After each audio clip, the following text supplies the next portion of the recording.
अस्सलाम वालेकुम, welcome back to innovate IT zone. हाँ जी, हम लोगों ने इससे पहले मैट्रिक्स के बारे में पढ़ा था और मैंने उसके स्टेप्स बताए थे आप लोगों को कि हमें किस तरह के आ सकते, किस तरह की मैट्रिक्स इसके बारे में पूछा जा सकता है और अगर हमें आते मैट्रिक्स हमें कन्वर्ट करना हो तो हम किस तरह से कर सकते हैं। ठीक है, तो अब जो हम लोग स्टार्ट करने जा रहे हैं वो है एलिमेंट्री रो ऑपरेशंस। और मैंने आप लोगों को पहले बताया था कि ये एग्ज़ाम सीरीज़ चल रही है हमारी, यानी हम लोग सिर्फ वो टॉपिक्स कर रहे हैं जो हमारे एग्ज़ाम के हिसाब से हैं और हमारे आउटलाइन में भी हैं। ठीक है, और उसके अलावा जो रह जाएंगे हम लोग उनको जस्ट एक बार डिस्कस करेंगे कि अगर आएंगे तो हम किस तरह से उसका रिस्पॉन्स देंगे। तो अब हमारे पास आता है एलिमेंट्री रो ऑपरेशन। अगर मैं एलिमेंट्री रो ऑपरेशन की बात करूँ तो इसमें जो पेपर में क्वेश्चन पूछे जा सकते हैं ना, वो मैंने क्वेश्चन की स्टेटमेंट्स यहाँ पे लिख दी है। सबसे पहले वो पूछ सकते हैं find reduce echelon form of the matrix, यानी ये सारे स्टेटमेंट जो है ना ये ऐसे लिखे हैं कि हर एक का मेथड जो है मैं आप लोगों को साथ साथ बताती जाऊंगी। लिखा हुआ है find the reduce echelon form of the matrix, तो ये हम लोगों ने करना है। उसके बाद आ रहा है solve the system of the linear equations. हमने लीनियर इक्वेशंस गिवन होंगी, उसका सिस्टम ऑफ लीनियर इक्वेशन जो है हमने वो सॉल्व करनी है। और उसके बाद आएगा solve the system of the linear equation by the Gaussian elimination method, ये भी पूछा जा सकता है। और साथ में पूछ सकते हैं कि गॉस जॉर्डन मेथड क्या है। इन दोनों का डिफरेंस मैं बताऊंगी जब हमने गॉसियन एलिमिनेशन से करना है और जॉर्डन से करना है। तो solve the homogeneous system of the linear equation, यानी ये सारे के सारे जो है ये सारे एलिमेंट्री रो ऑपरेशन से रिलेटेड है। इसमें हमारे पास linear equation, system of linear equation given होती है और उसी से हम लोगों ने फिर रो ऑपरेशन जो होता है वो फाइंड करना होता है। तो सबसे पहले मैं आप लोगों को बता दूं solve the homogeneous system of the linear equation, इसके स्टेप्स क्या है। तो स्टेप 1 में सबसे पहले आता है हमारी जो इक्वेशन गिवन होती है ना उसको हमने इस फॉर्म में कन्वर्ट करना है, ax is equal to 0। Step 1 याद रखना है, हमारे पास कोई इक्वेशन गिवन होती है तो हम लोगों ने सबसे पहले उसको इसमें कन्वर्ट करना है, ax इक्वल टू 0।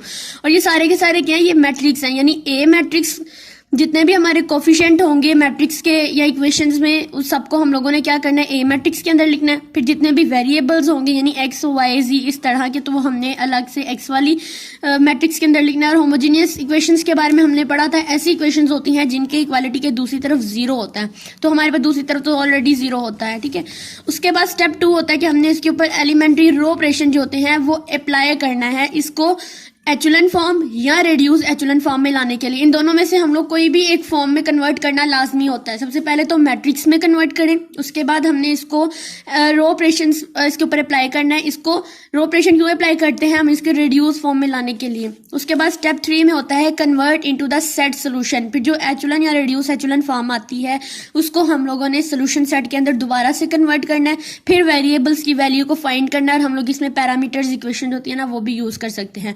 अब ये वाला मैं आप लोगों को एक एग्जांपल से समझाती हूँ और इंशाल्लाह आप लोगों ने बाकी भी ट्राई करने की कोशिश करनी है और मुझे कमेंट्स में बताना है कि आप लोगों ने ये वाला क्वेश्चन करने की कोशिश की है। तो चलते हैं हम इसकी एक एग्जांपल की तरफ। जैसे हमारे पास पेपर में जो क्वेश्चन गिवन है इससे रिलेटेड वो ये वाला है। ठीक है, solve the homogeneous linear system of homogeneous equation. ठीक है, ये वाला। तो इसमें सबसे पहले अगर इससे रिलेटेड कोई भी क्वेश्चन आता है तो आप लोगों ने क्या करना है कि सबसे पहला स्टेप फॉलो करना है और उसमें हम लोगों ने क्या करना है, सबसे पहले तो इसको कन्वर्ट करना है इस फॉर्म के अंदर, ax इक्वल टू 0। तो a क्या होगा, हमारे वेरिएबल के साथ जितने भी कोफिशिएंट होंगे उन सबको। अगर मैं लिख के दिखाऊं ए मैट्रिक्स बनाऊं तो मैं कैसे लिखूंगी, सबसे पहले आएगा 3, फिर आएगा 1 1 एंड 1।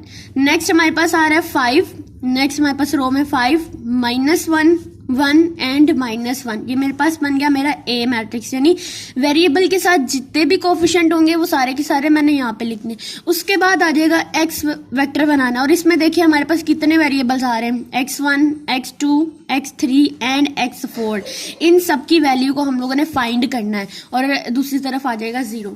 तो सबसे पहले देखिए मैंने क्या करना है, सबसे पहले मैंने करना है कि इसको यानी मैट्रिक्स ए को कन्वर्ट करना है अपनी एचुलन या फिर रो एचुलन फॉर्म के अंदर। तो चले हम लोग इसको कन्वर्ट करते हैं। तो सबसे पहले मैंने इसके ऊपर रो ऑपरेशन अप्लाई करना है। यहाँ पे मेरा शुरू होने लगा है स्टेप 2। तो यहाँ पे 3 1 1 5 -1 1 एंड -0। अच्छा, अगर एक्चुअल फॉर्म में कन्वर्ट करें तो उसके लिए हमें क्या चीज़ों का पता होना ज़रूरी होता है कि हमारे पास ये जो चीज़ है ये 1 होनी चाहिए। इसको 1 करना है और इसके नीचे वाली को क्या बनाना है, हम लोगों ने 0 बनाना होता है। अगर मैं इसको 1 करूं तो मुझे क्या ऑपरेशन अप्लाई करना पड़ेगा कि मुझे इस चीज़ को 1 बनाना है। तो मैं ऐसा कर सकती हूँ ना कि इसको 1/3 से डिवाइड कर दूं, यानी ये कौन सी रो है, ये मेरे पास R1 है और ये है R2। तो मैं क्या करूंगी, R1 is equal to R1 divided by 3। तो मेरे पास क्या आ जाएगा, ये 3 divided by 3, 1 divided by 3, 1 divided by 3 and 1 divided by 3, और यहाँ पे नीचे 5 -1 1 -1 एज इट इज। तो जब मैं इसको सॉल्व करूंगी तो ये कैंसिल आउट हो जाएगा, यहाँ पे आ जाएगा 1, फिर बाकी में 1/3 1/3 एंड 1/3, 5 -1 1 एंड -1 एज इट इज। अब हमने रूल पढ़ा था कि यहाँ पे 1 के नीचे हमें क्या बनाना होता है, हमें 0 बनाना होता है। तो आप लोगों ने ये बात याद रखनी है कि अगर यहाँ पे 1 है तो नीचे 0 बनाना है, और फिर ये भी याद रखना है कि ये ना हो कि इसको 0 बनाते बनाते हम लोग ऊपर वाले को भी भूल जाएं। तो हमें ये भी याद रखना है कि ऊपर 1 ही रहना चाहिए और इसको 0 बनाना है, इसको चेंज नहीं करना अब हमने, ठीक है। तो ये इसको 0 बनाने के लिए हम लोग क्या करेंगे, हम इस पर ऑपरेशन अप्लाई करेंगे, और वो कौन सा ऑपरेशन होगा, यहाँ पर मेरे पास ये कौन सी रो है, R2। तो मैं क्या करूँगी, R2 माइनस 5R1 करूंगी, तो जिससे ये चीज़ 0 बन सकती है। अगर मैं ये ऑपरेशन अप्लाई करके दिखाऊं तो यहाँ पे मैं थोड़ा सा रफ वर्क कर लेती हूँ और मैं आप लोगों को समझाती हूँ कैसे। देखो, R2 माइनस 5R1 है और हमें हर एक के ऊपर अब ऑपरेशन अप्लाई करना है, रो के हर एलिमेंट के ऊपर। R2 सबसे पहले क्या है मेरे पास, 5 माइनस 5 इंटू R1 क्या है, 1। तो ये क्या हो जाएगा, 5 - 5 इक्वल टू 0, ठीक है। उसके बाद देखिए हमारे पास क्या होगा, हम लोगों ने अब -1 पुट करना है R2 के अंदर। तो R2 के अंदर आप -1 पुट कर, हमारा पहला एलिमेंट 0 आ गया। अब हमने नेक्स्ट करना है -1 - 5 इंटू 1/3। तो जब मैं इसको सॉल्व करूंगी तो मेरे पास आएगा -1 - 5/3। फिर मैं इसको करूंगी, मल्टीप्लाई कराऊंगी तो यह आ जाएगा -3 - 5 divided by 3 which is equal to -8/3। यानी -8/3 क्या है मेरे पास, मेरा सेकंड एलिमेंट है। इसके बाद अगर थर्ड एलिमेंट फाइंड करना चाहूँ तो यहाँ पर जस्ट माइनस हटा दें तो मेरे पास क्या आ जाएगा, 3 - 5 आ जाएगा -2/3। और इसके अलावा इस चीज़ का करें तो ये भी मेरे पास -8/3 आता है। अब इसको अगर हम लोग मैट्रिक्स फॉर्म में लिखें तो कैसे आएगा, ये मेरे पास 1 0 1/3, फिर आ जाएगा ये मेरे पास -8/3, फिर ऊपर 1/3, ये भी 1/3, और नीचे आ जाएगा मेरे पास -2/3 और -8/3। अब हमें क्या करना होता है कि ये वाले जो एलिमेंट है, यानी इसके नीचे 0 आ गया, इसके जो हमारे पास सबसे पहला जो हमारे पास नॉन जीरो एलिमेंट होना चाहिए, अब उसको हमने 1 बनाना है। अब इस चीज को 1 बनाने के लिए मैं क्या करूंगी, मैं यहाँ पे अप्लाई करूंगी रो ऑपरेशन। तो रो ऑपरेशन कैसा परफॉर्म करूंगी कि मेरे पास यहाँ पे 1 आ जाए, और अगर मैं करूँ कि मेरी R2 जो है उसको मैं कर दूं 3/8 -3/8 से R2 को कर दूं मल्टीप्लाई, तो क्या ये मेरे पास 1 आ सकता है? जी आ सकता है। और ये भी बात याद रखनी है कि ये चीज़ 0 है और इसको 0 ही रहने देना है, कोई ऐसा ऑपरेशन अप्लाई नहीं करना कि ये चेंज हो जाए। तो यहाँ पे अगर मैं 0 अप्लाई करूँ, यानी R2 के अंदर 0 रखूँ, तो मल्टीप्लाई होकर ये मेरे पास 0 ही रहेगा, ऊपर वाली रो एज इट इज आएगी मेरे पास। फिर मैं क्या करूँगी कि -8/3 है मेरे पास, इसको 1 बनाने के लिए -8/3 को मल्टीप्लाई करा दूंगी मैं -3/8 से, तो जाहिर बात है सारे कैंसिल आउट हो जाएंगे। तो यहाँ पे क्या आ जाएगा मेरे पास 1 आ जाएगा, ठीक है। ऊपर वाले को नहीं छेड़ना, ऊपर वाला ऐसे ही रहना। उसके बाद ये अगर मैं इसके ऊपर रो ऑपरेशन अप्लाई करती हूँ तो -2/3 इंटू -3/8, तो ये क्या हो जाएगा, 3 से कैंसिल हो जाएगा, माइनस माइनस हो जाएगा, प्लस 2 1 ज़ा 2 एंड 2 4 ज़ा 8, यानी 1/4 आ गया यहाँ पे। उसके बाद अगर -8/3 पे दोबारा ऑपरेशन अप्लाई करूँ तो मेरे पास यहाँ पे दोबारा 1 आता है, ठीक है। अब मैंने क्या करना है कि अब मैंने इसको दोबारा से स्टेप 3 में देखना है कि मैंने स्टेप 3 में क्या करना है कि इसको मैं दोबारा से सोल्यूशन सेट में लिखना है, दोबारा से इक्वेशन फॉर्म में लिखना है। तो ये मेरे पास क्या है, ये मेरे पास है x1 plus 1/3 x2 plus 1/3 x3 plus 1/3 x4 equal to 0, क्योंकि हमने पढ़ा था होमोजेनियस सिचुएशन है तो उसको इक्वालिटी के दूसरी तरफ 0 है। फिर ये आ गया है हमारे पास 0, इसका मतलब क्या हुआ कि ये 0 अंदर काउंट नहीं होगा। फिर हम यहाँ से शुरू करेंगे x2 से, तो क्या आएगा plus x2 plus 1/4 x3 plus हमारे पास आ जाएगा x4 इक्वल टू 0। फिर मैंने ये भी स्टेप 4 में बताया था कि हम लोग जो है हमने वैल्यू निकालनी है किसकी, x1 की वैल्यू निकालनी, x2 की, x3 की और x4 की। तो ये बात याद रखनी है कि हम इसके लिए पैरामीट्रिक इक्वेशंस भी यूज कर सकते हैं। जैसे मैं यहाँ पे इक्वेशन 2 से ही ले लेती हूँ कि मेरे पास x2 + 1/4 x3 + x4 है। तो क्या कर सकती हूँ कि मैं x2 को इधर रखती हूँ और बाकी सबको उधर ले जाती हूँ। तो ये आ जाएगा मेरे पास x1/4 x3 - x4। तो मैं यहाँ पे कह सकती हूँ कि मेरा जो x3 है उसको मैं t ले लेती हूँ यानी पैरामीटर में ले लेती हूँ, और जो मेरा x4 है उसको मैं r में ले लेती हूँ। तो जब मैं करूँगी तो मेरे पास x2 की वैल्यू आ जाएगी विच इज द -1/4 x नहीं बल्कि उसकी जगह क्या लिखेंगे t -r। तो ये क्या हुआ, मेरे पास x2 की वैल्यू आ गई। उसके बाद मेरे पास देखिए x3 और x4 की भी वैल्यू आ गई। कैसे, मैंने इसको पैरामीट्रिक इक्वेशन के अंदर कन्वर्ट कर दिया है। अब मुझे क्या चाहिए, मुझे x1 की वैल्यू चाहिए, ये वाली की। तो मैं सिंपल क्या करूंगी, मैं यहीं पे सॉल्व कर देती हूँ कि मैंने x1 को इधर रखना है और बाकी सारी वैल्यूज को राइट साइड पे ले जाना है। तो क्या करूंगी मैं यहाँ पे -1/3 x2 -1/3 x3 एंड -1/3 x4। तो मैं क्या करूंगी, यहाँ पे x1 लूंगी यहाँ पे, और यहाँ पे -1/3 चाहे तो कॉमन ले लूं, x2 की वैल्यू अंदर पुट करूंगी। इसी तरह से आप लोगों ने क्या करना है कि x2 की वैल्यू को पुट करना है, x3 की वैल्यू को और x4 की वैल्यू को पुट करना है, और पुट करने के बाद आप लोगों के पास जो है वो x1 की जो भी वैल्यू आएगी वो हमारे पास x1 की होगी, ठीक है। तो इस तरह से हमारे पास इस होमोजेनियस सिस्टम जो होते हैं वो इस तरह से सॉल्व होते हैं, और इसमें अगर हमें पैरामीटर्स लेने पड़ते हैं तो हमें लेने चाहिए, ठीक है। अदरवाइज हम क्या कर सकते हैं इसको सिंपल तरीके से सॉल्व करने के लिए कि हम लोग जो है वो ये हम रिड्यूस एचुलन फॉर्म में रहने दे, डायगोनल को 1 रहने दे, बाकी सबको हम लोग 0 बना सकते हैं। लेकिन हम लोगों ने ये इस तरह करना भी लाजमी था हमारा। उसके बाद नेक्स्ट स्टेप बताती हूँ। हम लोगों ने जो नेक्स्ट क्वेश्चन करना है वो मेरे पास आ रहा है, solve the linear system by Gaussian elimination method. तो सबसे पहले हमें क्या होगा कि लीनियर सिस्टम जो है वो गिवन होगा इक्वेशंस का, उसको मैंने ऑगमेंटेड मैट्रिक्स के अंदर कन्वर्ट करना है स्टेप 1 में। स्टेप 2 के अंदर क्या होगा, हमने रो ऑपरेशन अप्लाई करना है रो एचुलन फॉर्म में लाने के लिए। फिर हमने क्या करना है, सोल्यूशन सेट लिखना होगा, उसमें से हम लोगों ने जितनी भी नॉन जीरो इक्वेशन होंगी उसके अलावा उन सबको रीराइट करना है, और फिर एक्स वाई जी की वेरिएबल्स जो है वो फाइंड करने हैं, उनकी वैल्यूज को फाइंड करना है। और अगर इसके लिए भी हमें अगर जरूरत पड़ती है पैरामीटर्स की तो हम लोग लेंगे। और इसको मैं आप लोगों को हमें पास पेपर में से ही एक क्वेश्चन लेकर करके दिखाती हूँ, लेकिन उससे पहले आप लोगों ने गॉसियन एलिमिनेशन और जॉर्डन मेथड अगर आएगा तो उसके बारे में क्या डिफरेंस लेना है कि उसमें इसमें तो हम लोग जो है रो एचुलन फॉर्म में कन्वर्ट करते हैं, ठीक है, लेकिन उसमें हमें क्या करना पड़ेगा, उसमें हमें रिड्यूस एचुलन फॉर्म के अंदर जो है वो कन्वर्ट करना पड़ेगा। लेकिन ज्यादातर यही पूछा जाता है।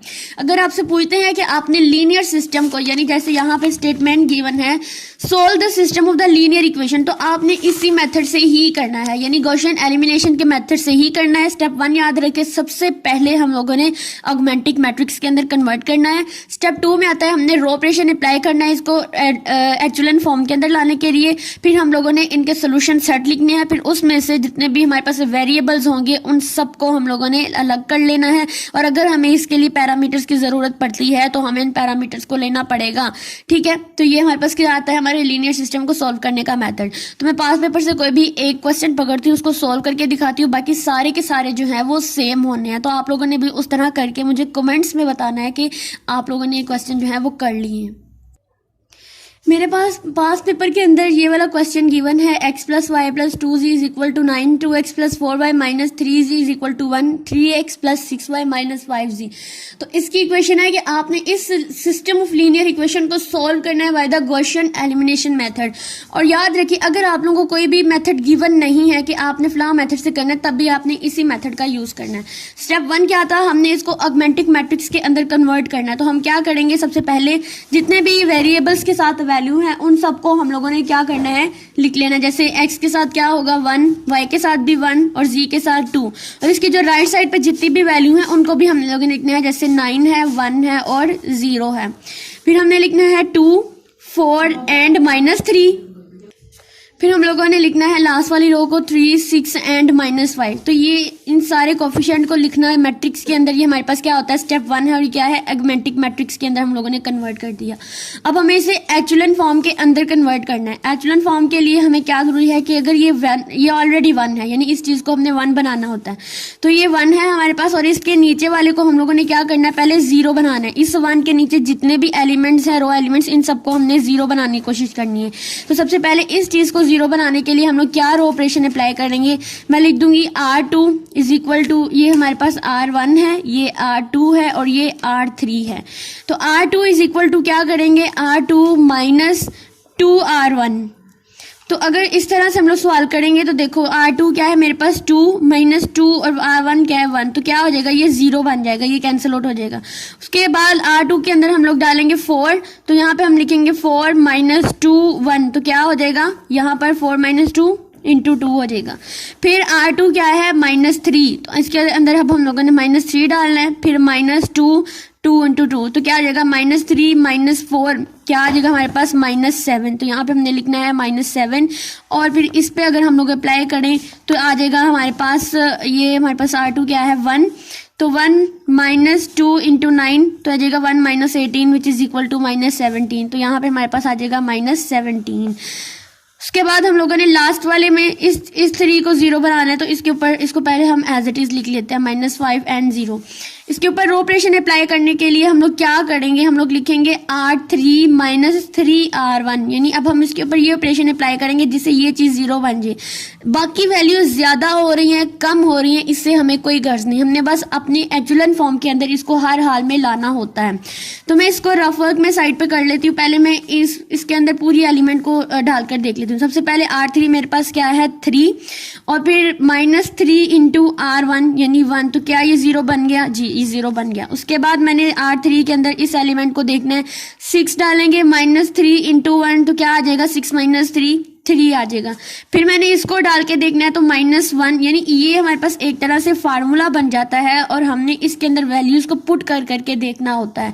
अब इसके अंदर देखिए, जैसे मेरे पास आ रहा है R3 क्या था -5, -3 इंटू 2 करेंगे तो क्या आएगा मेरे पास, ये -5 -6 क्या आ जाएगा मेरे पास, ये -11। उसके बाद R3 मेरे पास क्या है, अब एलिमेंट 0, -3 इंटू 9, तो which is equal to the -27। ठीक है, अब ये वाली जो है ये लास्ट एलिमेंट्स के लास्ट लोग है, हमारे पास एलिमेंट्स आ गए, तो इसको लिखेंगे हम लोग 1 0 1 2 2 -7 9 -17। और अब यहाँ पे क्या आया हमारे पास 0, उसके बाद सेकेंड एलिमेंट क्या आया है 3, फिर नेक्स्ट -11 एंड -27। ठीक है, अब हमने ये तो कर लिया। अब हमें क्या करना है कि इस चीज को 1 बनाना है, यानी इस 2 को 1 बनाना है, और इसके लिए मुझे क्या करना पड़ेगा, रो ऑपरेशन अप्लाई करना पड़ेगा। तो रो ऑपरेशन कैसे अप्लाई करूंगी, मैं कह सकती हूँ कि मैं R3 में से माइनस कर सकती हूँ अपने R2 is equal to R3 minus R2। ठीक है, यानी इस तरह से अगर मैं करूंगी तो चीज 1 बन जाएगी। लेकिन अगर मैं R1 करती हूँ तो मेरे पास ये चीज जो है ये 0 खत्म हो जाएगा, लेकिन हमें 0 को मेंटेन रखना है और ऐसा ऑपरेशन अप्लाई करना है कि ये 0 का 0 ही रहे। तो जब मैं इस पे ऑपरेशन अप्लाई करूंगी, मैं साथ पे रफ अमल पहले कर लेती हूँ। देखो R3 क्या है, इसका पहला एलिमेंट क्या है 0, माइनस R2 क्या है, ये भी मेरे पास क्या है 0, तो ये 0 का 0 ही रहेगा। ठीक है, उसके बाद R3 क्या है मेरे पास 3, और R2 क्या है मेरे पास 2, तो 3 माइनस 2 क्या बना 1। उसके बाद R3 क्या है -11, फिर हमारे पास माइनस R2 क्या है -7, तो -11 प्लस 7 इज इक्वल टू मेरे पास आ जाता है ये -4। ठीक है, उसके बाद लास्ट वाला देखिए -27 माइनस इंटू -17, तो क्या बनेगा -27 प्लस 70 इज इक्वल टू -10। तो ये मेरे पास ये जो एलिमेंट आ गए हैं ये किस चीज के आए हैं, ये R2 के लिए आए हैं। तो ये देखिए 1 1 2 9 एज इट इज। फिर मैं यहाँ पे क्या लिखूंगी, ये मेरे पास है 0 1 -4 एंड -10, 0, 3, -11 एंड -27। अब हमने क्या करना है कि अब ये 3 जो है इसको 0 बनाना है, और इसको 0 बनाएंगे हम लोग किस तरह से, इसके ऊपर भी हम लोग करेंगे रो ऑपरेशन, और ऐसा ऑपरेशन अप्लाई करना है कि जिससे मेरे पास ये वाला जो 0 है ये भी मेंटेन रहे और बाकी सारे ऑपरेशन भी हो जाएं। तो इसके लिए मैं क्या करूंगी, इसके लिए मैं वही ऑपरेशन अप्लाई कर सकती हूँ R2 वाला। देखो R3 को क्या बनाएंगे हम लोग, R3 माइनस 3R1। अगर मैं 3R2 करूंगी तो मेरे पास ये चीज जो है 0 बन सकती है। इसके लिए सबसे पहले मुझे रफ वर्क करना होगा ताकि मेरे लिए इस एलिमेंट्स को ऐड करना बहुत इजी हो जाए, ठीक है। तो रफ वर्क में मुझे देखिए मैं किस तरह से करती हूँ। सबसे पहले आ रहा है मेरे पास R3 माइनस 3R2 करना है। R3 का पहला एलिमेंट क्या है, 0, -3। R2 का पहला एलिमेंट क्या है, 0, तो क्या बना ये मेरे पास 0। फिर मैं सेकंड एलिमेंट ट्राई करूंगी, और सेकंड एलिमेंट में मेरे पास जो है वो R3 में है 3, -3 इंटू, और R2 में क्या है 1, तो क्या बना 3 - 3 इज इक्वल टू 0। ये चीज भी बन गई मेरे पास 0। उसके बाद मेरे पास जो R3 है वो है -11 और -3 इंटू -4, तो ये क्या बनी -11 + 12 इक्वल टू 1। ये चीज 1 बन गई। उसके बाद R3 है -27, फिर मेरे पास आ जाएगा -3 इंटू -10, तो क्या बनी ये चीज -27 minus plus 10 into 3 30 which is equal to, अगर 30 में से 27 निकाले तो आ जाएंगे 3। तो मेरे पास ये 0 0 1 3 ये लास्ट रो के हमारे पास क्या आ गए हैं एलिमेंट्स, ठीक है। तो इसको हम लोग लिखेंगे अपनी ऑगमेंटिक मैट्रिक्स के अंदर 1 1 2, और ये आ जाएगा 9। फिर मेरे पास आएगा 0 1 -4 एंड -10, फिर आएगा 0 0 0, फिर यहाँ पर ये वाला एलिमेंट कौन सा है 1, और मेरे पास आ जाएगा 3। तो ये मेरे पास किस फॉर्म में आ गया, ये रिड्यूस फॉर्म में आ चुका है, ठीक है। यानी इसके डायगोनल्स देखो 1 आ चुके हैं और इसके नीचे वाले सारे 0 आ चुके हैं। तो अब हम लोगों ने क्या करना है, इसको सोल्यूशन सेट के अंदर लिखना है, यानी इनकी इक्वेशंस लिखनी है। जैसे अगर मैं ये लिखूंगी, मेरे वेरिएबल्स कौन कौन से थे, मेरे वेरिएबल थे x, y and z, 3 variables थे। तो यहाँ पे लिखूंगी x + y + 2z is equal to 9। अब ये जो चीज है ये वाली, ये मेरे पास इज इक्वल के दूसरी तरफ वाली है, और ये हमारे पास वेरिएबल्स की नेक्स्ट इक्वेशन बनी है y - 4z is equals to -10। फिर ये बनी है मेरे पास z इज इक्वल टू 3। अब देखिए मेरे पास z की वैल्यू आ गई, z इज इक्वल टू 3। फिर मैं इस z को पुट करूंगी इक्वेशन नंबर 2 के अंदर, तो y - 4 into 3 is equal to -10, y - 12 equals to -10 and y equal to -10 + 12 which is equal to 2। तो मेरे पास y की वैल्यू भी क्या आई है, 2 आ गई है। अब मैंने इसको पुट करना है इक्वेशन नंबर 1 के अंदर, यानी z और y की वैल्यू को पुट करना है इसके अंदर ताकि मेरी x की वैल्यू भी आ जाए।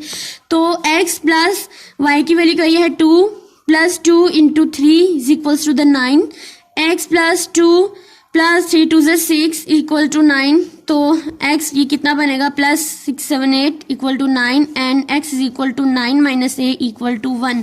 तो मेरे पास x की वैल्यू क्या बनी 1, y की वैल्यू क्या बनी 2 एंड z की वैल्यू क्या आई है 3। तो ये मेरे पास क्या है, ये मेरे पास इन वेरिएबल्स के कोएफिशिएंट आ गए हैं, और इनको पुट कर आप लोग जो हो वो अपने दोबारा से अगर चेक कर सकते हैं, वेरीफाइड भी कर सकते हैं। तो ये मेरे पास इनके इनकी जो वैल्यूज है वो आ चुकी हैं। आपने इसी मेथड से बाकी जितने भी क्वेश्चन आएंगे वो सारे के सारे सॉल्व करने हैं। ये सिस्टम ऑफ लीनियर इक्वेशन जिसमें एलिमेंट्री रो ऑपरेशन अप्लाई होता है, रो ऑपरेशन को अप्लाई करना बहुत आसान होता है। हमने जस्ट माइंड में रखना है कि हमने इसको रिड्यूस फॉर्म में लाना है, ठीक है। जो चीज़ 0 बन रही है उसको 0 बनना है, और उसके ऊपर नेक्स्ट ऑपरेशन ऐसा अप्लाई करना है कि वो 0 मेंटेन रहे। तो आप लोगों को अच्छी समझ आई होगी, और अगर आप लोगों को कोई भी क्वेश्चन हो देन मुझे कमेंट कर ले या मुझे ईमेल कर ले। Thank you so much.